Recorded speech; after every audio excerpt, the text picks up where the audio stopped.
तुमने उस मामा का अपमान किया उसके लिए जिसने अपना कवच और कुंडल उन पांडवों को दान में दे दिया। मेरा कवच, मेरा कौशल, मेरी प्रतिभा नहीं, वो केवल एक ढाल थी।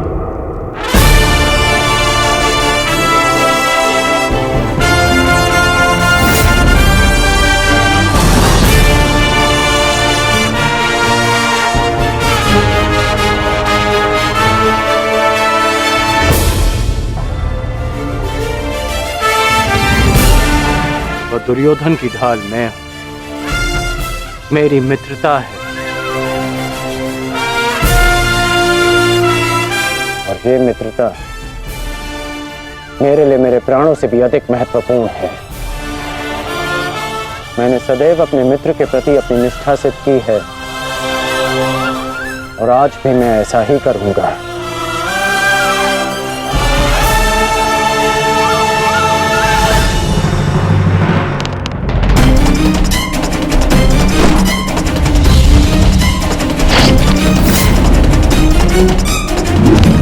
कुरुक्षेत्र में तुम्हारे विरुद्ध खड़ा प्रत्येक योद्धा तुम्हारा शत्रु है पार्थ, जिसका तुम्हें वध करना है। ये धर्म युद्ध उनके विरुद्ध जिन्होंने अधर्म किया। अन्यथा आज तुम भीष्म से भयभीत, भूल गए लक्षाग्रह, कल तुम कर्ण से हो, भूल गए वो द्यूत सभा, परसों तुम ये कहोगे कि मैं आचार्य द्रोण का सामना कैसे करूं। भूल गए मेरा चीरहरण करने का प्रयास। यदि ऐसा ही रहा तो कैसे पूर्ण करोगे अपने साथ हुए अन्याय का प्रतिकार, कैसे लोगे पांचाली के अपमान का प्रतिशोध। कुरुक्षेत्र में तुम ये कहोगे उनके विरुद्ध जिन्होंने अपमान का प्रतिशोध।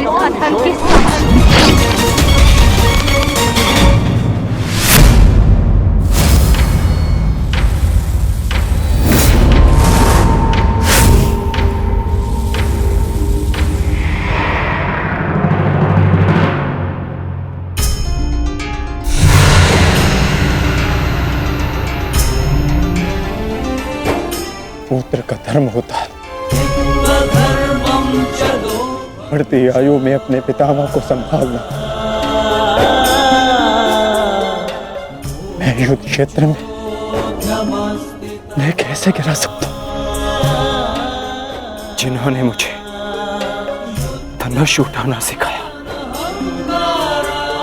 जिनके कारण आज मैं सर्वश्रेष्ठ धनुर्धर हूं, उन गुरु द्रोण पर बाण संधान कैसे कर सकता हूं मैं? जीवन में पहली बार आज मेरे हाथ कांप रहे हैं, अर्थात ये सब ठीक नहीं, ये सब ठीक नहीं।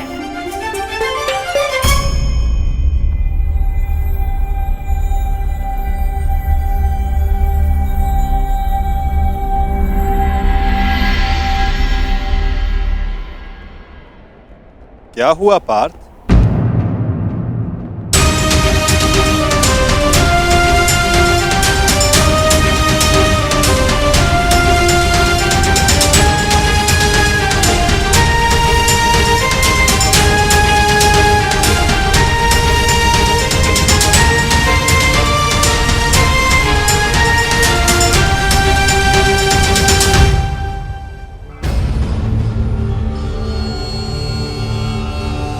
जो अपने दृढ़ संकल्प और अचूक लक्ष्य भेदन के लिए जाना जाता है, जो केवल शब्द सुनकर उसका लक्ष्य भेद कर सकता है, आज वही अर्जुन विचलित है या उसके बाण विचलित है।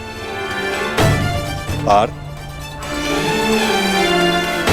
कुछ कहना चाहते हो? यदि तुम्हारे मन में कोई संदेह, कोई संकोच है तो उसे अपने सखा से बांट सकते हो। नहीं माधव, ऐसा कुछ नहीं है। आज कुछ अधिक ही थक गया हूं मैं, कदाचित इसीलिए। बड़ी विचित्र बात है, जो अर्जुन इतने वर्षों की कठिन तपस्या में नहीं थका, जो 12 साल के वनवास में और 1 साल के अज्ञातवास में नहीं थका, वो आज केवल 1 दिन में थक गया।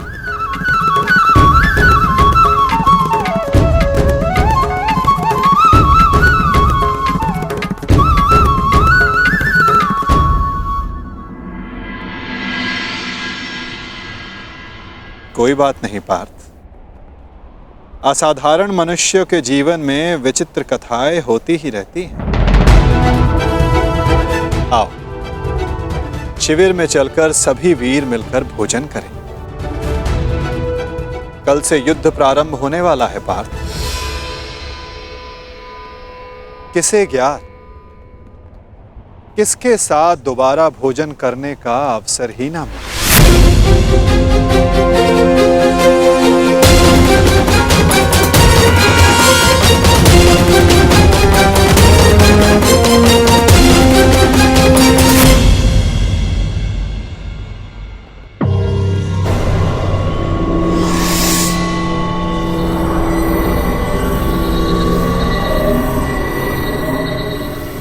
हम सबको यहाँ पे क्यों बुलाया गया है मामाश्री?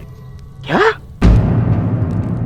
मुझे तो लगा कि तुमने हम सबको यहाँ एकत्रित होने का आदेश दिया है।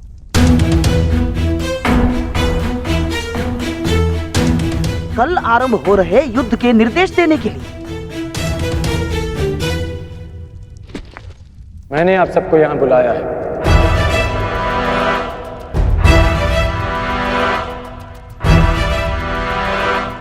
पधारने के लिए धन्यवाद। परंतु तुमने हमें यहाँ क्यों आमंत्रित किया है कर्ण? बताता हूं मित्र, पहले सभा पूर्ण हो जाए।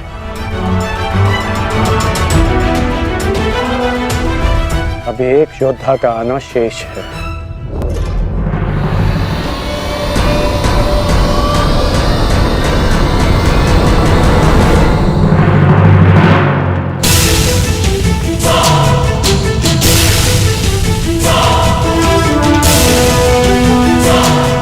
इससे पूर्व कि किसी के भी मन में कोई विचार उत्पन्न हो, मैं बता देना चाहता हूं कि मेरे यहाँ आने का कोई उद्देश्य नहीं।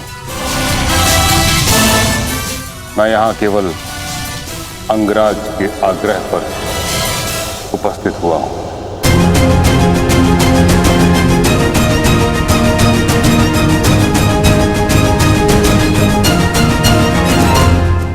कर्ण, मैं जानना चाहता हूं इस सभा को बुलाने का उद्देश्य क्या है मित्र?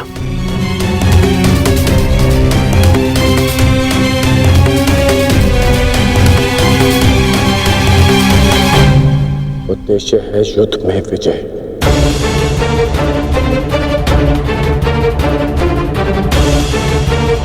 तुम अपने मित्र मुंह में आकर बहुत बड़ा अनर्थ करने जा रहे थे, और एक सच्चा मित्र होने के नाते मैं तुम्हें ये अनर्थ नहीं करने दूंगा।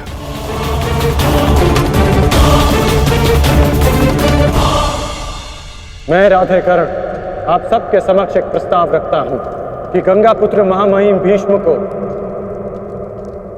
फिर से कौरव सेना का सेनापति नियुक्त किया जाए।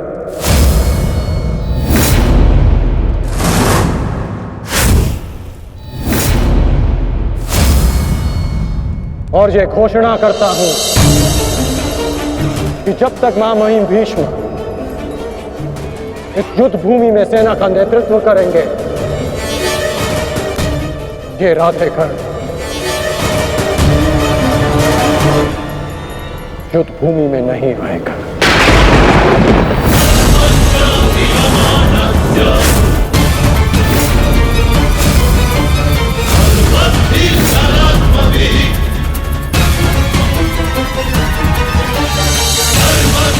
ये तुम क्या कह रहे हो मित्र? मुझे इस युद्ध में तुम्हारी अपने मित्र की ही सबसे अधिक आवश्यकता है। महामहिम से भी अधिक? नहीं मित्र, तुम भूल कर रहे हो। कवच खोया योद्धा हूं और मां महिम हस्तिनापुर के कवच हैं। तुम्हें मुझसे अधिक आवश्यकता उनकी है।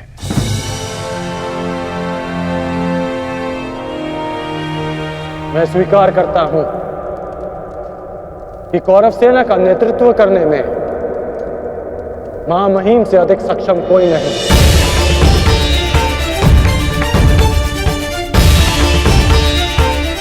मैं भी नहीं।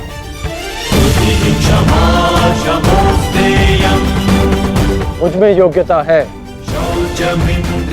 परंतु मां महिम अपने विवेक, धर्म और शौर्य के लिए जाने जाते हैं और इनके विवेक का मैं भी सम्मान करता हूं।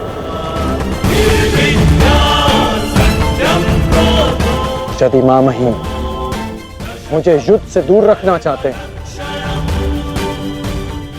तो अवश्य इसके पीछे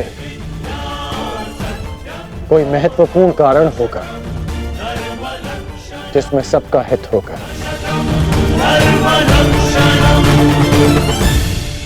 मैं ये सब इसलिए कर रहा हूं क्योंकि मैं तुम्हें हस्तिनापुर के सिंहासन पर देखना चाहता हूं और मेरा लक्ष्य पूर्ण करने के लिए मैं ऐसे 1000 स्वप्न का बलिदान दे सकता हूं।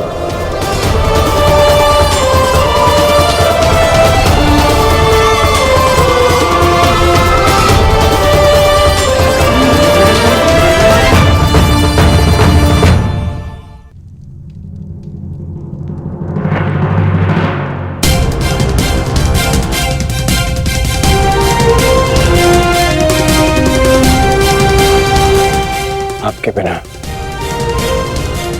कौरवों की विजय संभव नहीं। अपना पद स्वीकार करें।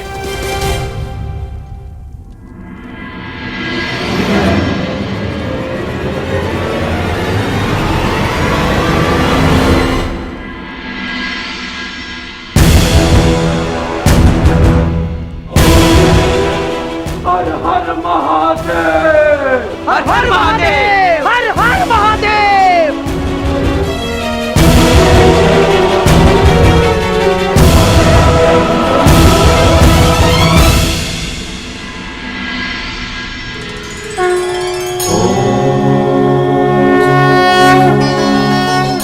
आओ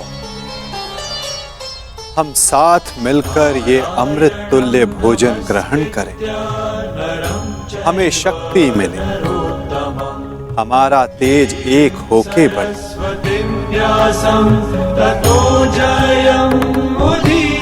हमारा ज्ञान बढ़े, हमारे मध्य कोई विष न फैले, फैले तो केवल हमारा यश।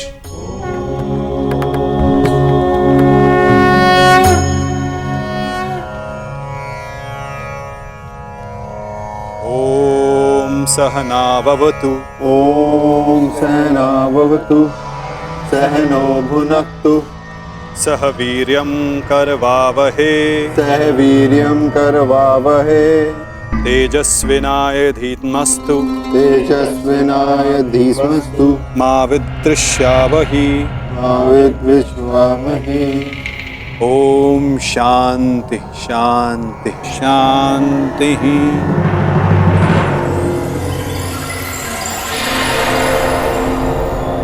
आओ भोजन प्रारंभ करें।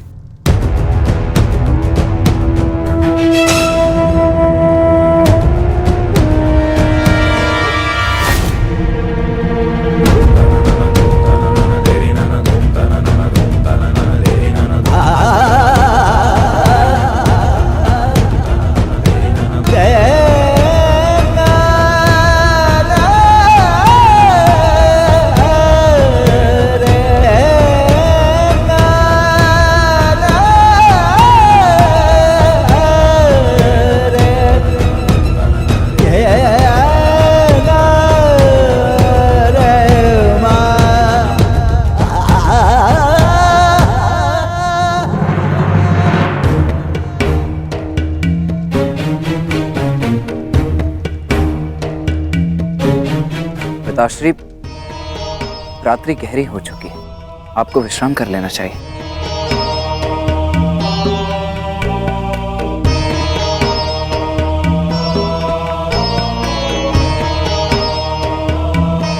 विश्राम की आवश्यकता तो तुम्हें है पुत्र।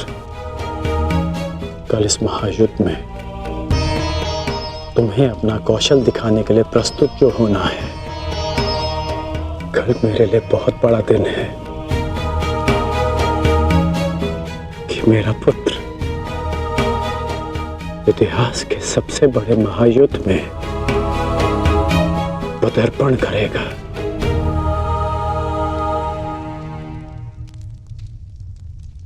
मुझे गर्व है तुम पर।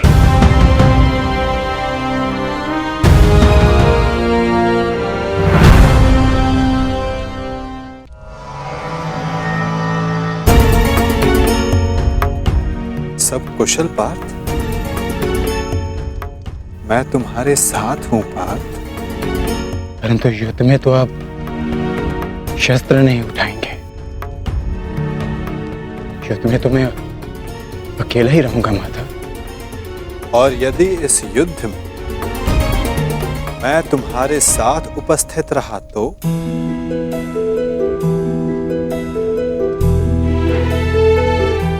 मुझसे अधिक भाग्यवान इस संसार में और कोई नहीं होगा। परंतु मैं जानता हूं मेरी ये कामना अधूरी रह जाएगी। यदि कामना पूर्ण बल से की जाए तो वो अवश्य पूर्ण होती है पार्थ। और यदि प्रार्थना में समर्पण तो वो स्वीकार होती है।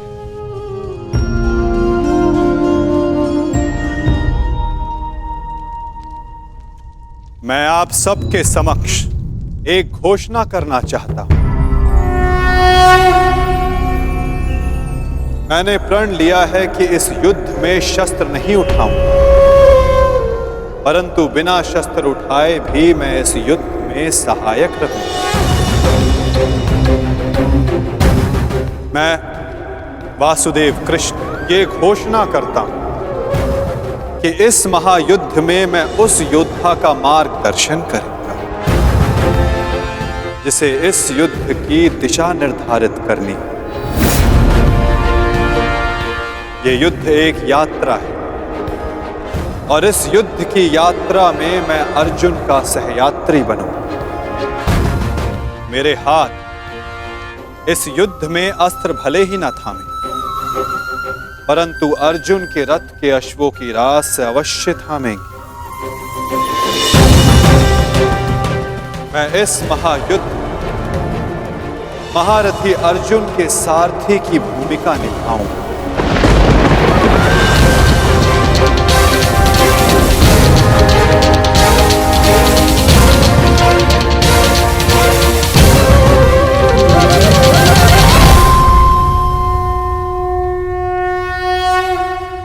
नहीं माधव, मैं रथी बनकर आपको आदेश दूं, यह संभव नहीं। आपका स्थान सबसे ऊंचा है तो मैं स्वयं आपको नीचे स्थान पर बैठने नहीं दे सकता।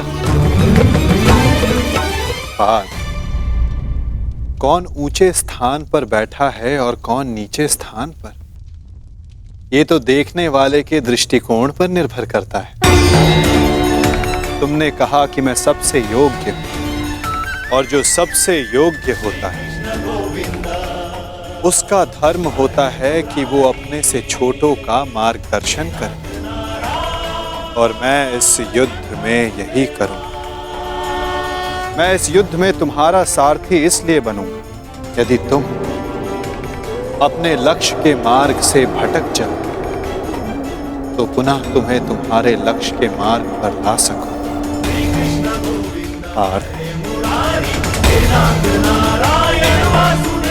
मुझ पर विश्वास है ना? निष्ठा है माधव।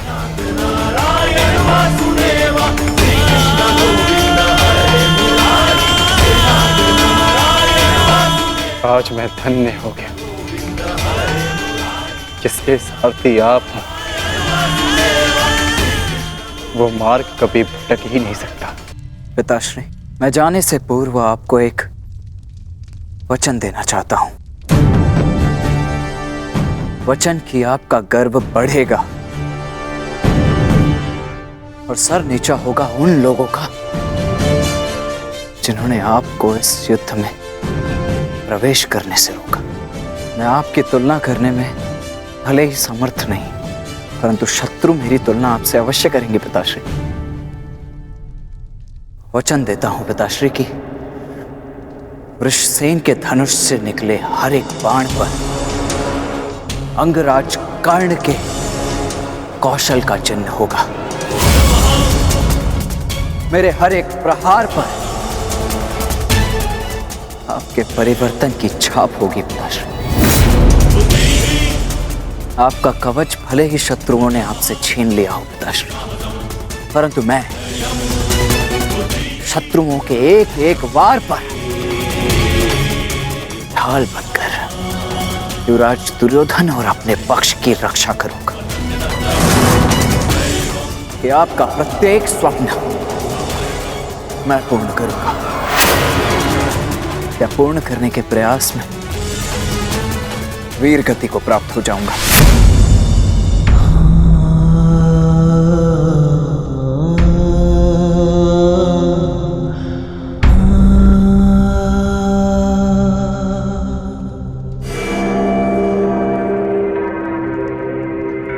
द्रोण शिष्य अर्जुन,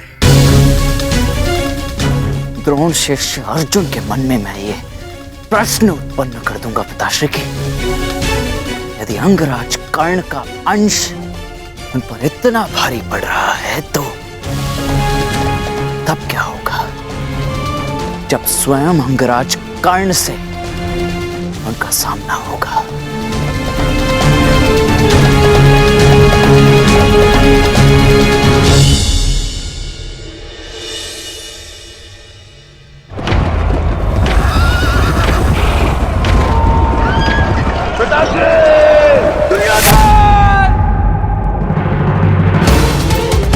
महाराज, महाराज, क्या हुआ महाराज?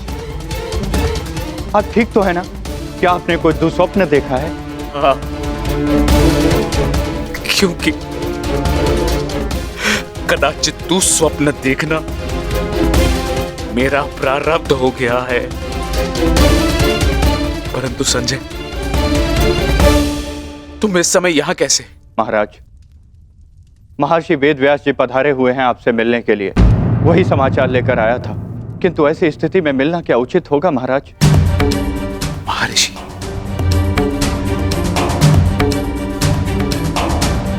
अवश्य ही कुछ उचित सोचा होगा, तभी पधारे हैं। उन्हें सादर अंदर ले आओ संजय। जैसी आज्ञा महाराज।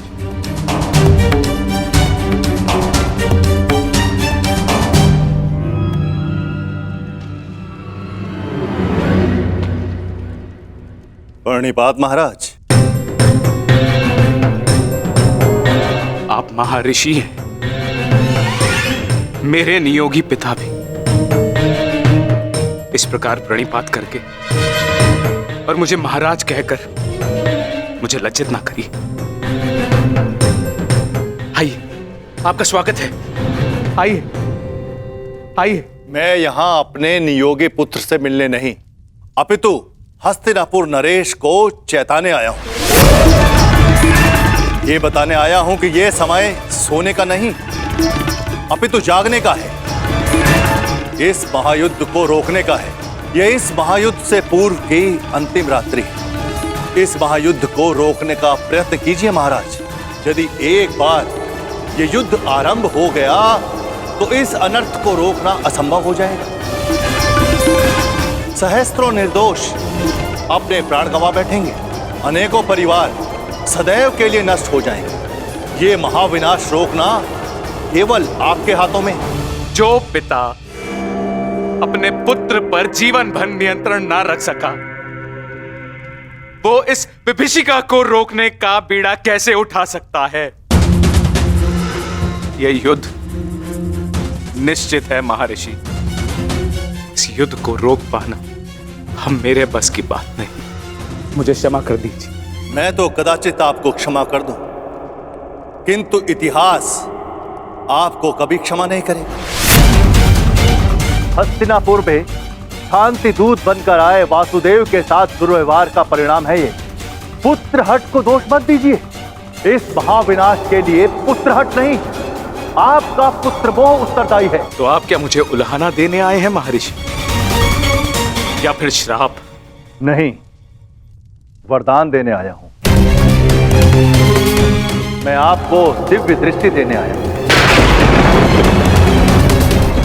जिस विनाश की नींव आपने स्वयं रखी है, आप उसको देख सकें। नहीं, ऐसा मत कीजिए महर्षि।